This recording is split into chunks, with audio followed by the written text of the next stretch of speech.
Folks, welcome to the best podcast in the world, the Corn Corner Podcast. I'm Wren. I got it. You got it. I'm Cam, and I was adjusting my mic.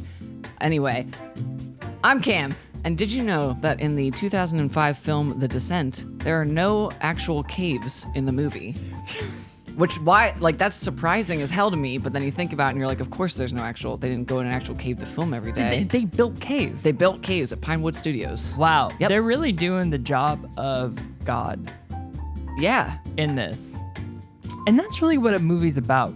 And speaking of Descent film, we're going to be talking about something that people don't need to do. Yeah. The upper echelon of the human experience, pushing your body further than what it needs to go. Then anyone needs to be doing it all.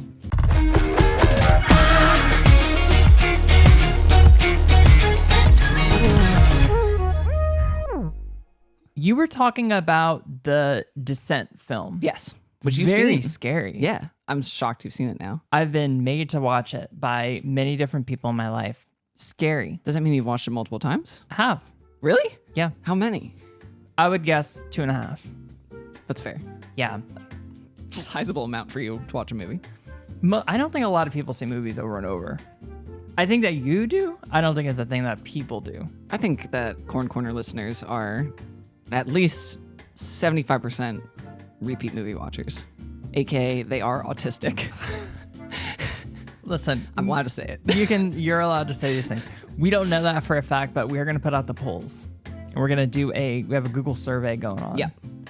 We should make a Google survey for this podcast, shouldn't we? They would actually be really funny. I'm just curious who's out there. Yeah. How are they gonna? We'll just put the link in the stories. There's got to be people listening to this podcast that we've never interacted with.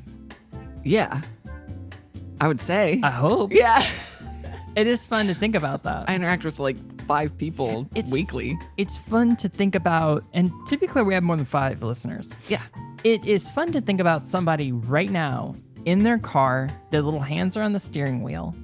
They're listening to this. Yeah. Thinking Not of this, but an episode. No, I think they're listening to this right now. Oh, okay. Yeah, actually, that makes a lot of sense. And they're thinking to themselves, what am I going to have for lunch? Maybe Subway. Wow.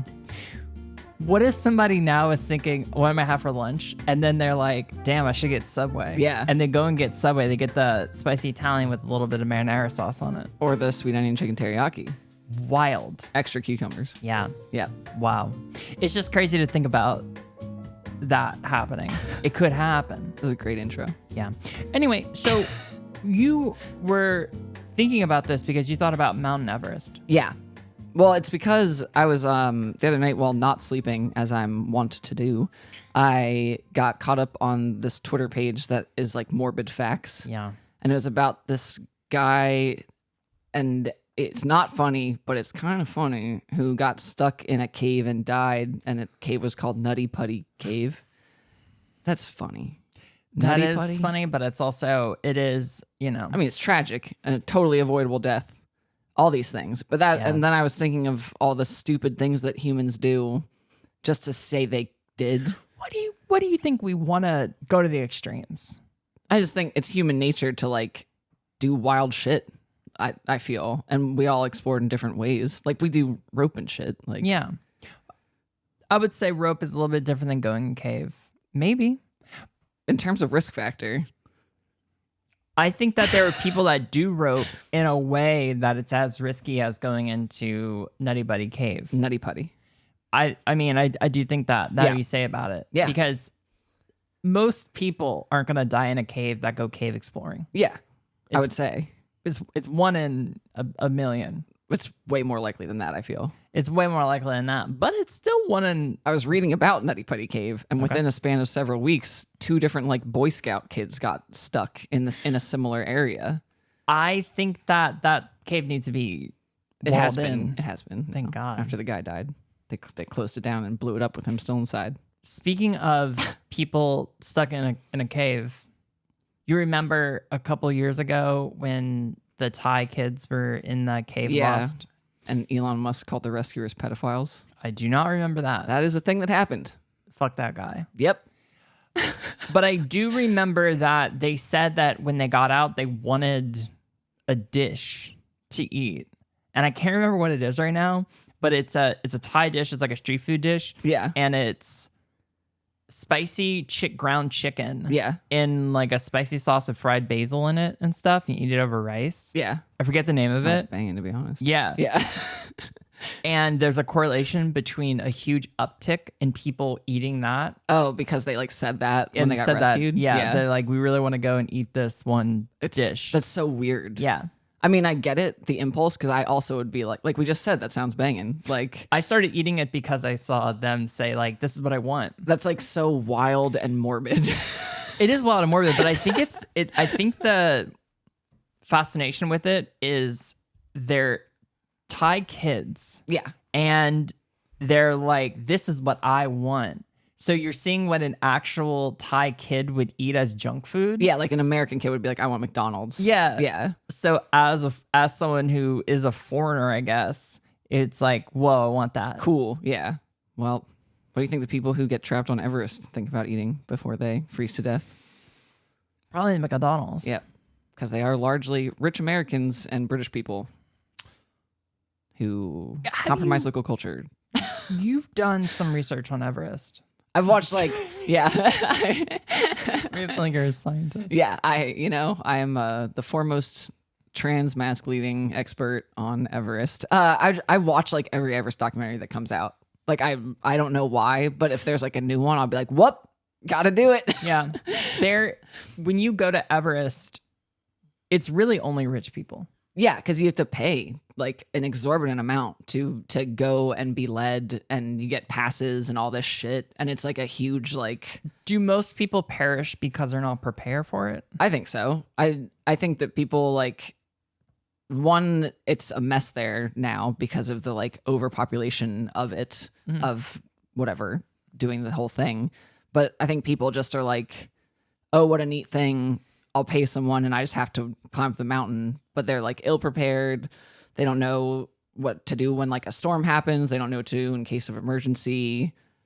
All that shit. I wonder what factors go into being a tour guide for that. Or I think tour guide is a very loose word used, but an expedition leader. Yeah, these people have to be experts in this. No one's popping up and down Everest if you're not an expert. Yeah. But I do wonder because there's a financial barrier. There's not a skill barrier to be led by these people. Yeah. So where does it come in when the expedition leader needs to say, hey, I'm not bringing you?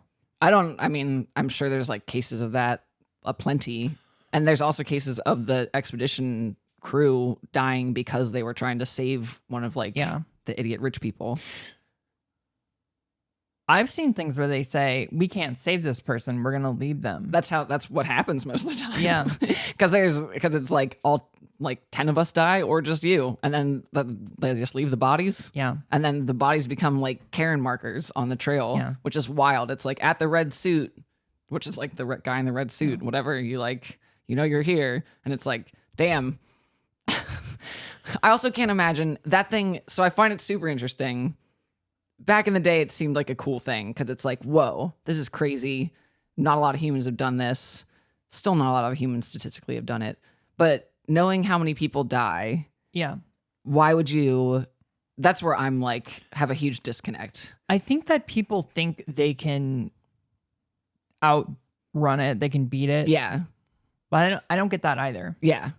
I was in Yosemite and there's, not Yosemite, Zion.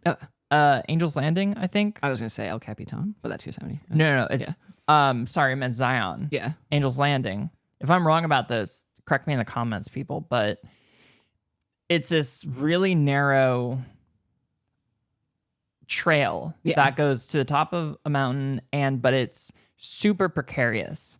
Like with like a ledge or something. Yeah. And there's some chains that kind of help you a little bit, but it is terrifying. Yeah.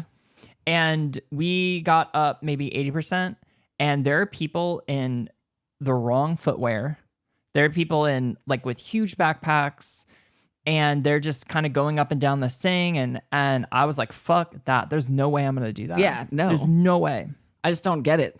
Like, and people do die on it. Yeah. And also, they probably die because, like, experienced people probably die because those people are on there and then, like Yeah. mess around. Yeah. It was also weird because people were passing each other on a tiny little ledge, That's so stuff like that. Yeah, it's really not cool. I couldn't believe that it was there to do. Yeah. But yeah, I was like, fuck this. No way I'm doing it. That's how I feel about the caves, like the guy at the beginning, that where you have to, like, you know, it's 14 inches by 18 inches wide, like, tunnel thing that you have to, like, slide through and whatever. And everyone knows that it's, like, that small. But then some guy with, like, a chest girth of, like, 50 inches is like, I got stuck. And it's like, yeah, no shit. Like, why? I don't have that, like, Yeah, I don't. impulse to do that kind of thing.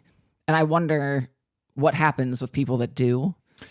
Yeah, what thing is there? I don't have it either. There's that guy that climbs he's like the French Spider-Man or something. Oh, He yeah. climbs the skyscrapers. Yeah.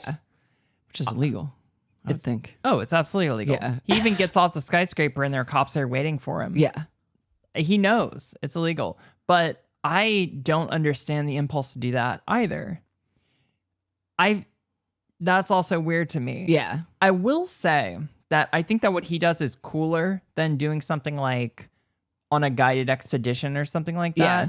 Because there's a lot of training and things that goes on alone. Yeah. That makes sense. Versus Everest, like we've said, there's a financial barrier. There's also a skill barrier and a preparation barrier and all those kinds of things. But it just feels a little bit more, I don't know. That's like, I respect the guy. I don't remember what the climbing documentary is called. The guy, Alex Honnold? what was it? Alex Honnold? Maybe, I don't know. There's like a climbing documentary that's on Netflix, but the free climbers, Yeah. free solo. Yeah. That's what it's called. Alex. Like, that's cool shit. And it's crazy as hell. I would never fucking do it. But I respect that dude because he, like, devoted his life to, like, Yeah. a specific skill. And that shit, I don't know. I have some friends that are really into climbing. Yeah. And they were talking about this. The crossover between Yeah. poly and climbing. Poly kink climbing. Yeah, exactly. Direct triangle. And they were saying that, not to take anything away from anything he's doing, Yeah. duh, but the beginning of the route of like El Capitan is Yeah. really hard or something like that, but the rest of it isn't as Daunting. daunting. Okay. Obviously, you fuck up, you're done. Yeah. But it's not as crazy of a climb. As we make it Oh out my to be in God. our heads. Yeah. This is And my especially for stance. someone that is as experienced as him Yeah. and has dedicated his life to it, like you said, that doesn't take anything away from how fucking crazy Yeah. it is. You know how At I all. respect that does that kind of shit? Tom Cruise does all his own stunts. Love that guy. See, that's cool to me. Yeah, Tom Cruise rules. This is where this podcast is really going. It sucks God. that he probably knows where Shelly Miscavige is, but Yeah. but he's cool shit. Actually, I don't know. You've been trying to bring me to the center Yeah, for a while. yeah. And actually, my whole taking you to Florida for top surgery, I really wanted to get to Clearwater so I know. could take you to the Scientology Center there, the Yeah. original one. We've been trying to get you out of it, but Yeah. I'll tell you, I got an L. Ron Hubbard book in the bedroom. no lie, someone did actually. This is a joke, by the way. I do Or have an L. someone- Ron Hubbard book in the bedroom. I know that, Okay. but what I'm saying is that you're not a Scientologist. No. I just want to be very clear about Certainly that. not. But I did have a neighbor one time that unironically gave me an L. Ron Hubbard book. Like on Scientology. Mhm. I don't. What this podcast was about before this, I don't give a shit. Because now I want to talk about this and the bananas ass documentary that we watched. That thing is wild. That you only watched one episode of. Maybe we have to do an episode on like cult religion or something. Because Yeah. that's a whole thing. What's another stupid human thing? The free diving. Hate that. So yeah, I think that one's okay. I think I it's, like that one. the people like that takes skill and training, obviously. But I'm just like, I don't even like going in water I can't see the bottom of. Are you Yeah. fucking kidding me? You're going down that deep? So here's my thing. The thing that I've learned about this since we've been talking about it. Yeah. There's In the past 10 activity minutes. Yeah. and then there's the fringe. Yeah. I don't have an issue with people doing crazy expeditions on mountain. I have a problem with people that are ill prepared going on Everest to do it. Yeah. I don't have a problem with free soloing. I have a problem with somebody that thinks that they're going to be Alex Honnold because they go to REI. Right? Like, They're part of the co-op. that's kind of what I'm realizing. They go buy climbing shoes and they're like, I didn't know they were this hard. Yeah. If your Patagonia bubble jacket doesn't have duct tape on it, Yeah. holding it together, You ain't real. yeah, you should be using a rope. I believe it's called a belay. On belay? Climbing's something I don't like, though, I will say. I tried it. Like, I don't like it. when we lived in Baltimore, we went to Earth Treks. That's like the one. And because all the fucking rope people I didn't know they did climbing there. in Baltimore. Yeah. I mean, I think any major city in the United States probably has a little climbing gym in it. Wow. Don't you think? I didn't think that Baltimore would do that kind of thing. Oh, it doesn't seem hood. It doesn't seem like a thing that they would be doing there. Well, they'll surprise you.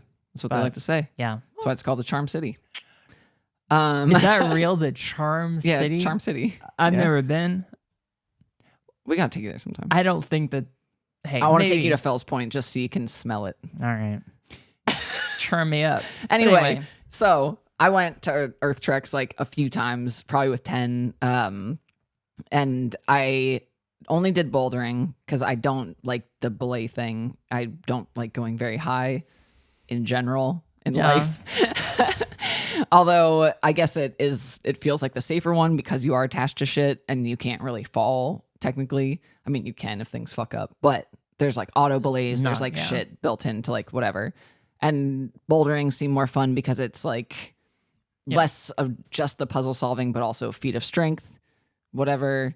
But that was back before I was on testosterone or did any working out. And obviously there's femme people that are good at climbing, but it was a muscle group that I did not have of like here down, like elbow down.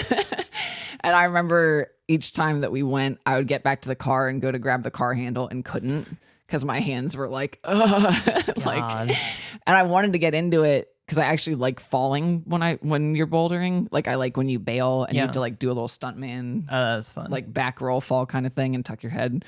But I just was like, I'm never gonna be good at it.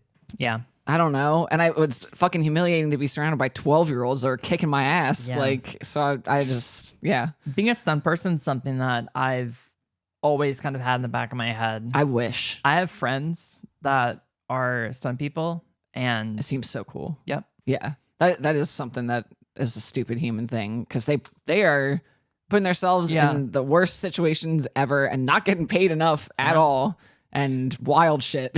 There are a couple alternative life paths that I think about a lot, and one of them is stunt person. There's big three, one of them stunt person. I also wish that, but then I say stuff like I don't like going very high. Yeah. And that kind of just, and also the fact that I can't get more head injuries. Well, I think that different people do different things. Stunt You don't people. have to go really high. You can do a certain thing. You can be really great at knife choreography and fight choreography. That's true. You don't have to always fly out of a window. That's one of my favorite little documentary movies is called Double Dare. And it's Zoe Bell, who's the stunt woman go-to for Quentin Tarantino. She was originally a Xena Warrior Princesses stunt woman So cool. from New Zealand. And then became like the Kill Bill one for Uma Thurman. And then was in that Death Proof movie where she got to like play herself essentially. So cool. And also it has the woman who was Wonder Woman's stunt woman back in the day when it was fucking, can't remember her name, Linda something. I don't remember. You know, the old Wonder Woman where you're like, they need a stunt woman for that. She was just spinning in a circle and then standing with her hands on her hips. But she was doing some shit. But they like have to, there's like a checklist of things you have to be able to do Yeah. to even like apply to stunt jobs, and some of it's like the free fall onto the boxes and stuff, and they have to You can do that. they have to do it from like stories up. I think you could do it. Someone would have to shove me. No, you could do it. They'd be like, If you were there and they said, "Hey Cam, this is for a Kill Bill movie. Jump off the thing." yeah, I guess You'd you're do right. it I would. 100%. Yeah, if that'd be like I get the job if I do it. Well, no, you're still in the running, but you would do it. I guarantee you. How many people are in the running with me? Probably a lot. It's Well. Hollywood, baby. So, getting back to what's really important about this. Actually, I had a thought. I can't remember what that thought was. I've been trying to think about it a lot, but I can't remember what it was. Oh, free diving. Okay. I do want to do free diving because I think it's very cool. I don't want to go down and explore ship, but I do want to go down and do some How things. deep you want to go down? I don't care about that. Do some things. What do you want to do down there? Spearfish. Okay. I mean, that's cool. My Yeah. dad grew up spearfishing. Very cool to You me. could talk to him about it. Yeah, I would love to. Yeah. It's just there's a lot. And also we're not in a good area for it. Yeah, no shit. Can you imagine? Just like There's some stuff you can do. San Diego's also that's what I feel like you have to Good drive for it. somewhere to do it. but you can go lobster grabbing. Lobster grabbing. I forget, yeah. Is that the term? I mean, it's essentially what you do. You really- You just go down there and you just grab lobsters. You just grab them. It's not like with crabbing where there's a cage. That's a way that people get lobsters, but you can literally just go down there and you just grab them. They're just waiting for you. Just Yeah, go grab them. They're stupid. they're not smart, but you go down there and you just get them. We're like calling like literal dinosaurs stupid. Like they're like So the dumb. oldest like creatures. Like And then, like, please respect us. we'd like to take a quick minute to thank today's sponsor. It is Cliffhanger brand slip-free climbing gloves. Have you been on a wild expedition up a mountain that people shouldn't be climbing? Are you traversing a weird gap and you're using like some kind of wire or cord or rope that certainly can't handle the weight and stress that you're trying to put on it? And also you're Sylvester Stallone and you're hanging from the middle and then a woman precariously falls and she grabs your hand and it's really dramatic and then the glove slides off. Well, Cliffhanger brand slip-free gloves for climbing are for you. Cliffhanger, one of the best brands that you can make for a glove. One of the best things you can do, use promo code. What is the promo code? I think you wanted to say it. I think you don't know the promo code. I don't know. The promo code is we'll let you know down in the comments. But Yeah. the promo code's we gotta have one. Yeah, it's a good And- one. I would say if I was in your position, I'd try corn. I would try cliffhanger. I would try Cliffhanger. expedition. And the cliffhanger is weird because it's cliffhanger is actually the name of the I movie. thought that these gloves, and to be clear with everybody, they have a small metal ridge that comes out of them. I thought because you would a lot of people physically clip these onto a rock and they can actually hang out from there as long as Yeah. your hands don't slide. And they can't slide because they're slip-free Yeah. gloves. That's the whole point of the whole thing. I really. thought they were called clip hangers because of the way that they would clip onto those rocks. they're working on the prototype. Yeah. Well, use our promo code. You get a free pass to the rocks this year if you use it. You get a free set of clip hangers, and you're going to have a great time using them. Also, if you fly out, you can ask your flight attendant if you can have a drink on the rocks with cliffhanger gloves. Now, that is one of the best sponsors we've had. And also, I'd like to say that this reminds me of a thing that I think is adjacent to this whole conversation we're having, and it's unnecessary preparedness. Yeah. I've just come up with that term, and I think it's so good. It reminds me of the Portlandia skit when they're like, "Ayo, river." Oh, shit. Those people. That show's fucking It's good. literally those people, though. Yeah, they're like, I don't know. okay, all right. Because the thing I respect about Ayo River people is that they're at the river. They're not in the when they're recurring. They're on in the water, at least. Well, for part of it, but they're like walking around town in those same outfits and stuff. All right, maybe you're right. Yeah, But Kick I my fucking do. foot one more time under the tube. How many times have I kicked it? Just one. That's what I thought. You need to take a break with cliffhangers. Now, audio only listeners, I've knocked the small blanket off the faux fur back of the Sherpa. chair. The thing that does kind of get to me, and maybe you're right about the Hayo River people, is that a lot of people love to be prepared for nothing. Yeah. Prepared for an idea. I think it's the idea of the Cliff Bar. Yeah. The Cliff Bar is so sugar heavy. It's so many carbs. Like, yeah, if you're scaling Everest, a Cliff Bar is probably a great thing to have. But when you're just going to soccer practice, it maybe isn't the best thing to have. No, best, worst, I'm not eat whatever you want, but I'm just saying the use case of it was made for that. You know who gets and eats Cliff Bars? Like that's his bar. Yeah, I do. Fucking and Brad. I trust me, I know. You know, last time he exercised, It's been a long time. And that's not a knock on Brad. I don't give a shit if Brad exercises. But you don't need to be in a Cliff Bar for breakfast if you're not. It drives me nuts. But there are a lot of things around that. People love the gear. Yeah. It's the same thing with the Everyday Carry group. What does that fucking mean? So you didn't know what that was? No, and I can't even imagine. Everyday Carry is a group of, let's just say what it is, men. Yep. And they hyper obsess about having. By men, you mean cis men. Let's just be clear on that. Yeah. I mean, maybe we'll get into what the queer everyday carry is in a second. Okay, but I'm excited about it. It's just a carabiner. A carabiner and a chapstick, let's be clear.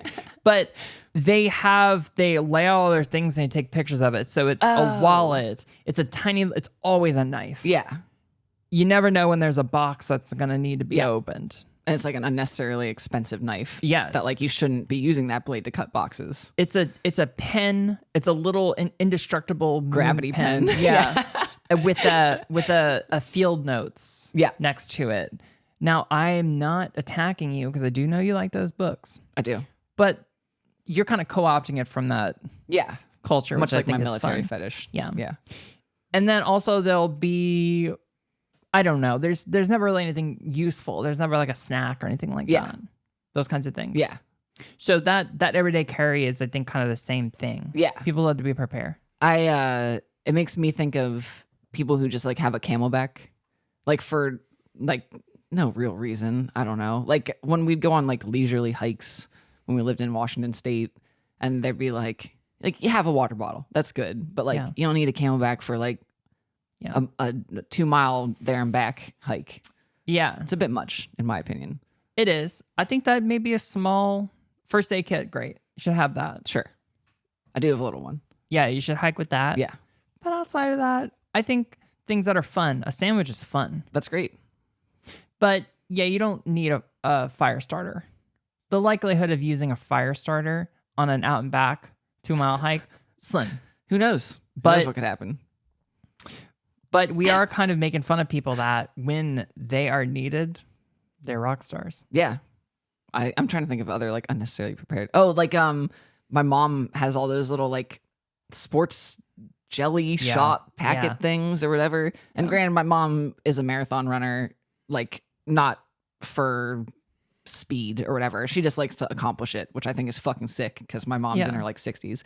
And seems like I'm insulting 6-year-old people. Whatever. You understand what I'm saying? No, I understand. It's not common for a 6-year-old. Yeah, to like consistently do marathons or half marathons in her life. Anyway, so I'm like, that's cool. She probably uses those during or whatever. But it's just funny to think about people who get those like driving to work and someone's like, like, let me have my little, my sports beans. I'm gonna New York. So it's just like, oh, that was so cute. She puts one in there. It's espresso flavored. Skip the coffee. Yeah. What is your everyday carry? Like, what do I have on me consistently? Yeah. Well, now that I don't have girl brains anymore, I don't carry a purse usually. I carry a shoulder bag, which is different. What have the contents changed? Yes, definitely. I'll have like my wallet, and if it's not, it's either Chained on up? my chain, like back pocket, wallet, chain, and then my phone, and that's about it a lot of the time now. Sometimes, depending on how far we're going, there'll be like the Fields notes and a pen in case. Yeah. But it's not like a gravity pen. It's just like a fucking Bic pen. Maybe a little snacky bar, but that's just like a normal Trader Joe's cocoa and almond butter bar, something like that. Whatever. My water bottle. I like the Cliff's Kids bar. It's cinnamon. It's like cinnamon bread or something like that. Cinnamon roll. Yeah. I have some Go Macro Kids bars in the pantry in there. It is nothing but a dessert, but I have about 4 of them in my purse. At all times. Yeah. Yeah. Because when you need them, you need them. I do. Do you remember Kudos? No, what is that? The bars? No. When we were kids? No. Oh my God. They were like granola bars, but it was literally just like they were like covered in chocolate. Like it was like a little granola thing, peanut butter, and then just like chocolate. I remember the Chewy bars. Yeah. Those were also. When those came out. I hated those. I liked them. Because I don't like soft Chips Ahoy. It's very adjacent to that. Yeah. And we've talked many times. Yeah. To me, those are S tier. Which is weird because I like underbaked baked cookies at Yeah. home. But the Chips Ahoy is it's a beast of a different nature. I like how they went so aggressive with the packaging because they really went from red, or sorry, they Chips went from Ahoy. blue to red. Yeah. Because the chewy They need to make that packaging. distinction. Well, it's just cool, and you have to admit that it's cool because maybe they have brand colors that are that Chips Ahoy blue, Yeah. black, maybe something else, a color, I don't know. But to change the entire, and we associate Chips Ahoy with that blue color in the packaging. It's funny because I think of the red because I dislike it. Yeah, but you're an outlier. That's how most people think about it. Yeah. Because you've never ever seen the red Chips Ahoy in a vending machine. They're only that's true. exist. Or in the little baggie at the airport. Yeah. Not at all. Yeah, it's always blue. And they could have gone with a light blue or a dark blue. They could have gone on a variation. They could have gone on like blue with a white packaging or something. But they went for royal blue. red for the Chewies. I got you. I'm saying that's pretty wild. The pen is blue. Liar, liar. Oh, I thought that, you know what I thought about TNG. Like Star Trek? Yeah, that episode when they're trying to gaslight Picard. I have not watched a single episode of any Star Trek that's thing, great. so I can't quote that one with There are you. 4 lights. Oh, I know that part because you've used that before on the Yeah. podcast. I'm just over here thinking about how I said a beast of a different nature because I was going to say a horse of a different color. And then I was like, that sounds racist. But then I was like, it's not racist. Horses are all different colors and They are. patterns. That's a weird thing. And then I was thinking of one of my favorite insults, which is saying, she looks like she was ridden hard and put away wet. And I love that. Had to share that with everyone. That's a great little. Where did you hear that? In Baltimore? That's like some shit my mom probably said growing up. You can imagine it. Yeah, I can. Yeah. That's just like Maryland or Pennsylvania right there. I didn't really do a lot with horses, to be honest. I want to ride them again. Yeah. I used to, I've said it before. Yeah, you have. Maybe you get yourself a little horse. I'm not going to get a horse. You know how expensive fucking horses are? You borrow them or rent them or. Yeah, you go take lessons or That's cool. just ride them. You just go to the stable and have some horse time. Yeah. That sounds wrong. There is a huge financial barrier to being a horse person. Yeah. I don't understand. I didn't grow up with it. It wasn't my thing. New Orleans isn't a big horse town. Well, it is a big abusing horses town on account of the carriages. That is true. Stop doing that shit. Yeah, but it's not. There's not like horse girls in Yeah. New Orleans, really. Yeah. If you go out to the sticks, how about then? No, I don't know. Actually, I don't know. But I guess it's like horses around swamplands. Doesn't really. It's a very never-ending story. yeah, there's not a lot of Yeah. pasture, you know. But one of the weird things is that the police in the quarter are on horseback. Yeah. That's I feel common. like that's like oddly they probably navigate easier than on bikes. Yeah. And obviously on foot and definitely not by car. But it also feels like it's like the same way there's like the gas lamps outside houses. It's like a kind of thing. I don't know. I think a bike probably would be better, but Maybe, yeah. but You don't see cops on horses in Baltimore. That'd be wild. are they on bikes? Yeah. I mean, there's probably horse cops, but that's insane to me. Like Yeah. they're on bikes. I don't know. I guess the horse does make them higher. Probably, Oh, that's true. better. Yeah. I don't really know. I hate What it. to ask? I hate it in that way, Yeah. which is so weird. Now we're really going on a different thing here, but like I'm okay with riding horses for like leisure and the whole aspect of like you treat the horse really well, you take care of it. I used to really like cleaning and brushing and cleaning my horse's hooves and things like that, and taking care of the stable and making sure it was like nice or whatever. And I liked being around the stables because it was just like a good environment. And then you like feel like you're respecting the horse Yeah. when you're like riding it or going on trails and not pushing it. Like you don't need to you're just like, oh, we're just having a time. You're enjoying it too. Yeah. Surely with this over 100-pound thing on your back, you're having fun. I don't know. I think it's they're fine. pretty Yeah, they're strong. sturdy. But then when you employ a horse, Yeah. that's when it gets like upsetting to me. I don't know. I don't know. I I don't know. I think that things, taking ACAB aside here, I think that animals like a job, like dogs. Like Neptune would love a job. Yeah. Yeah. I think that Neptune was even made for a job. He was, some would say. Yeah. He's literally called a working breed. Yeah. Yeah. And I think horses, I think that structured probably good. Yeah. And horses need structure. It's just like such a funny concept. Like, it's like you come out, you go walk around, you go back in. I imagine they're treated well. You gotta be joking if you think. Well, are you talking about cop horses specifically, or like? I don't know. I don't know how the cop horses work. Are there cop horse stables? I don't know actually, but I would imagine like you can't just be. Where the fuck else would they put them? You know. I think that like farm horses and stuff are treated well. Yeah. Hopefully. I think the carriage horses and shit like that are treated abysmally, and we know that, like, for a fact. It's awful. Horses aren't meant to walk on hard surfaces like that in general. It does terrible things to, like, they get, like, hoof abscesses and all this shit, and their little joints can't take it. I don't know. So that's why I'm like, no, like, get the horse out of there. Even with cops and stuff. Also, like, don't make that horse be a cop. Yeah. That horse doesn't want to be a cop. Yeah. But that horse don't know better. That horse is a prey animal. Its eyes are on the side of its damn head. It doesn't know what's going on. You put the blinders on, and it's really fucked. Yeah, what are we doing? I know. It's not cool. I don't like it. Good way to, It's also hot there. Yeah. They're not, and their bits are always too tight. It's just all bad. Yeah. Those guys don't know how to string a bridle. There's got to be some petitions. Yeah, I would say. I mean, aren't the horse carriage things not in New York City anymore? I don't know. They used to be like going through Central Park and shit. They can't possibly be anymore. I have no idea. We got to Google this. It would be good to Google if we had that technology, but we don't. And speaking of getting that technology, something that you can do is that technology is a fiscal barrier for us.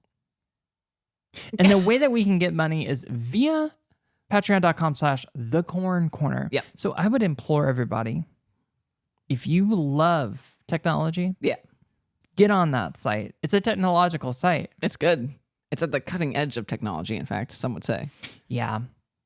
So make sure that you sign up for it. Give us $5, $10, or $15. Get the same thing. Monthly. Doesn't matter. Do it monthly. You know what I mean? You a horse girl?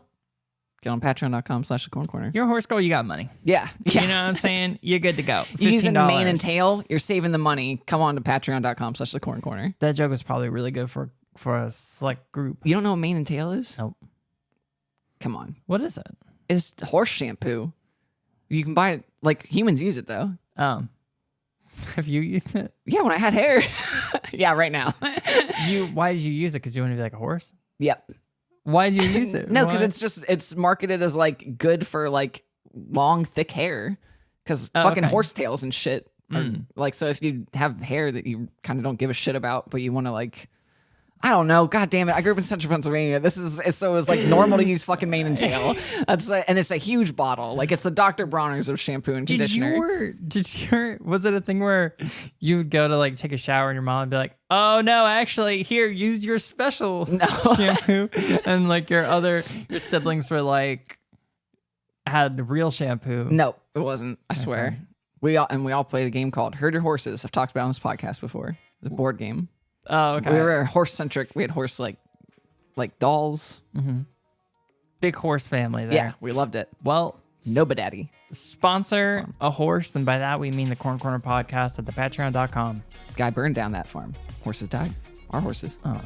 Yeah, I had to go to court and I flicked them off. My parents told me to. It was great. Anyway, there's a lot there we can jump into, but that's going to be on the special features on patreon.com/thecorn corner. You be shuck cream. Make sure. We said we were going to do something else last time. Stay fresh. Stay fresh.